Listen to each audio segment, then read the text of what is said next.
Alors, je suis François Josse, je suis professeur en sciences de l'information et de la communication à Paris 3.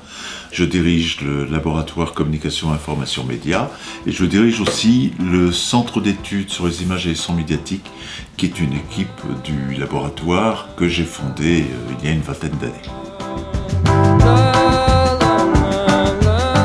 J'ai écrit l'année dernière un livre qui s'appelle Les Nouveaux Méchants, quand les séries américaines font bouger les lignes du bien et du mal. Alors qu'est-ce que c'est qu'un nouveau méchant? En fait, évidemment, parler de méchant pour une fiction, c'est une banalité, parce qu'il n'y a pas de fiction sans méchant. Mais je désigne par là, en fait, un nouveau type de héros. Très souvent, celui qu'on désigne très souvent comme un anti-héros.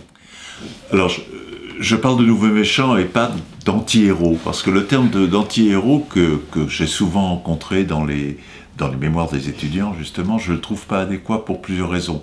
La première raison, c'est qu'il a caractérisé dans l'histoire de la littérature, dans les années 60, ces personnages inventés par les écrivains du nouveau roman, qui changent d'identité, qui sont fallot, qui n'ont pas un caractère bien déterminé. Un petit peu comme si l'on veut trouver un équivalent dans les séries, comme dans Twin Peaks, où le détective est un personnage un peu bizarre, qui n'a pas un caractère bien taillé, bien compréhensible, etc. Alors, qu'est-ce que c'est qu'un héros? Un héros, c'est quelque chose, c'est un personnage qui est en général positif, qui a des valeurs positives, qui est bon, etc. Mais ce qui change dans les séries américaines d'aujourd'hui, c'est que justement ces personnages qui sont méchants se retrouvent dans une position de héros.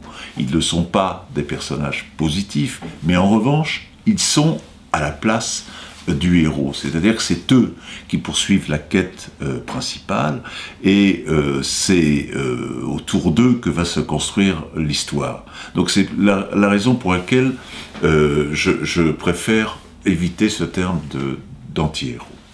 Qu'est-ce que c'est qu'un héros? Un héros, pour moi, je le définis dans ce livre avec trois dimensions. C'est d'une part quelqu'un qui a une activité, une profession ou une activité principale. C'est quelqu'un qui a une vie privée, qui a une famille, qui a des amours, etc. Et puis c'est quelqu'un qui a des valeurs. Or, ce que montrent les personnages d'aujourd'hui, les héros d'aujourd'hui, comme par exemple Walter dans Breaking Bad, c'est que ces trois dimensions ne fonctionnent pas de concert, elles ne fonctionnent pas ensemble. C'est-à-dire que un personnage peut être extrêmement méchant, il peut avoir des valeurs négatives pour ce qui concerne son travail ou son activité, c'est-à-dire faire de la drogue, par exemple fabriquer de la drogue de façon clandestine. Mais en revanche, du point de vue familial, du point de vue de la vie privée, un personnage comme Walter est un personnage qui a toutes les valeurs les plus, j'allais dire, les plus sacrés en Amérique, comme une famille et faire passer sa famille avant toute chose. What the hell is wrong with you? We're a family!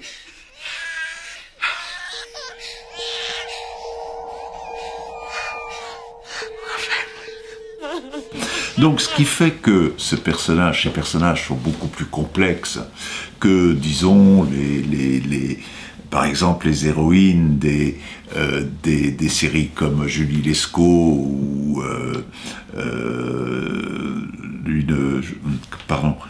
enfin comme d'autres séries françaises, c'est que ces héros des séries françaises sont des personnages qui sont capables à la fois de résoudre des enquêtes, de résoudre des problèmes, et en même temps de faire les devoirs aux petits en rentrant à la maison. C'est-à-dire que ce sont des femmes parfaites qui sont bonnes sur tous les niveaux.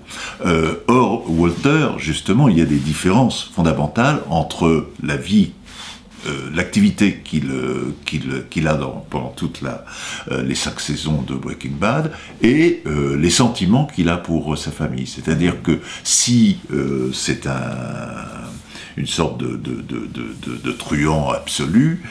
En revanche, jusqu'au bout, c'est un bon père, et même on souffre presque pour lui à la fin, puisque son fils ne veut plus lui parler, il ne veut pas de son argent, etc. Donc voilà, ce sont des personnages beaucoup plus hétérogènes, et c'est sans doute ce qui fait que l'on s'attache à ces personnages.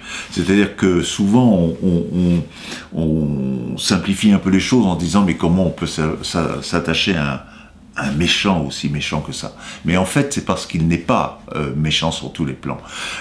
Et très curieusement, d'ailleurs, le personnage de Walter, par exemple, polarise toutes les attentions des spectateurs, alors qu'il y a des vrais méchants dans Breaking Bad. C'est par exemple Gus Fring, qui lui n'hésite pas à tuer, y compris des enfants, ce qui est le pire des crimes dans l'axiologie du mal, dans la gradation du mal qu'on trouve dans les séries. Il y a aussi des néo-nazis, donc il y a des vrais méchants, et ce qui caractérise souvent ces vrais méchants, c'est que justement, ils n'ont pas de famille. Et donc, ils sont que leur activité, ils sont réduits à leur activité et donc à leurs mauvaises actions. Voilà, c'est pour ça que aujourd'hui on peut s'attacher à ces personnages comme Walter, mais aussi comme Dexter. Dexter est un personnage extraordinaire, parce que dans un premier temps, c'est quelqu'un qui semble totalement dénué de sentiments, qui ne comprend même pas ce que sont les sentiments des gens, qui ne comprend pas ce que c'est qu'aimer, il faut qu'on lui explique et qu'il mime ce qui lui semble les réactions de quelqu'un qui aimerait. Et au fil des saisons, il va devenir un amoureux, c'est-à-dire qu'il va tomber amoureux, et puis un très bon père, c'est-à-dire qu'il va même privilégier pratiquement son fils dans certaines actions, se le faisant d'ailleurs reprocher par son père à lui dans des apparitions. Peekaboo.